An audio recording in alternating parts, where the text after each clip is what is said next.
For the longest time, a big population was seen as a problem, right? A huge burden on a country's resources. But what if we've been looking at it all wrong? What if a nation's people aren't a liability, but actually its single greatest asset just waiting to be unlocked? That's the idea we're diving into today. So, this is the big question. Is it a burden or is it an asset?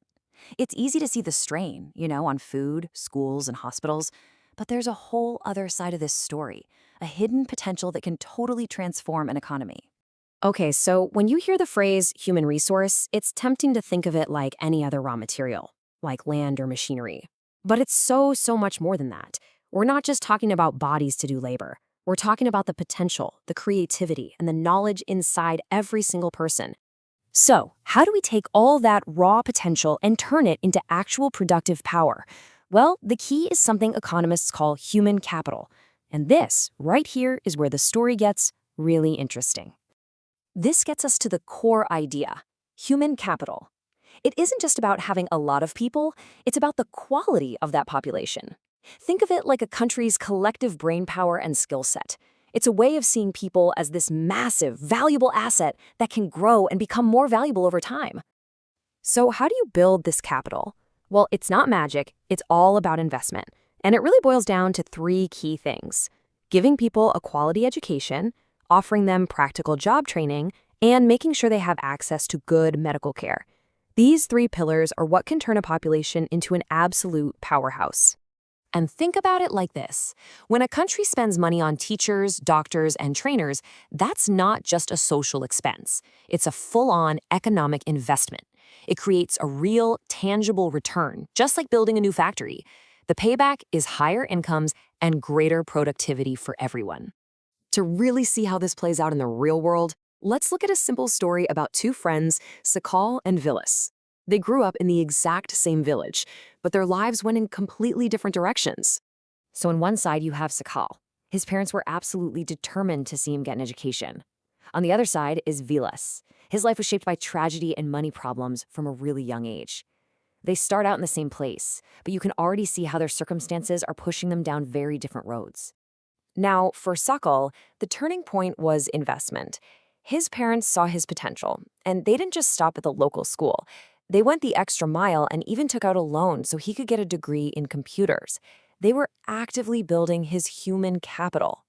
Vilas's story, though, is the complete opposite. There was no investment. He had arthritis, a serious health problem that was never treated because his mom just couldn't afford a doctor.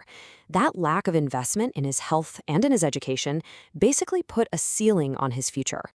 And right here, you can see exactly how those different starts played out. This timeline just lays it all out. The contrast is so stark. Sakal's path is a ladder, climbing up step by step, fueled by education. Vilas's path, sadly, is a flat line, trapped by his circumstances.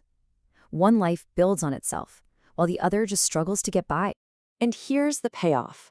That investment in Sakal didn't just help him. He got so good that he designed new software for his company, which helped them make more money.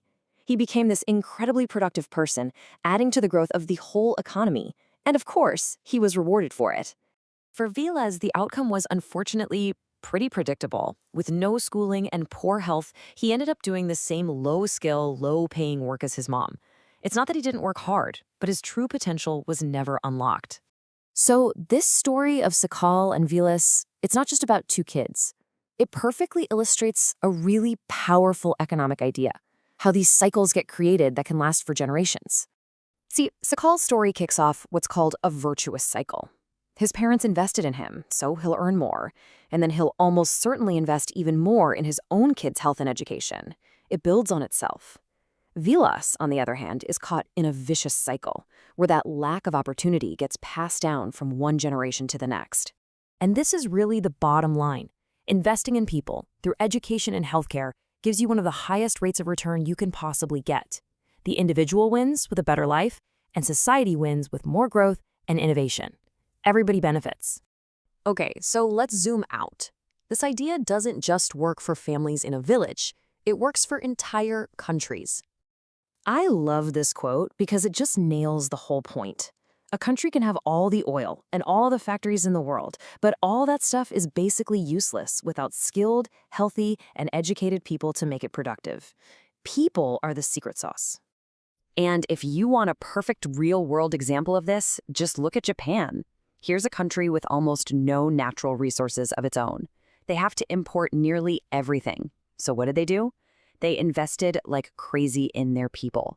They focused on top-tier education and health, creating one of the most skilled workforces on the planet. And the result? They became an economic superpower. And that brings us to our final, most important takeaway.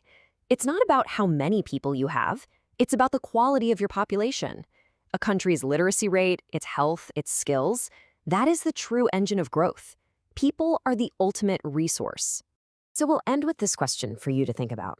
This isn't just some abstract economic theory. It's a choice we make every day.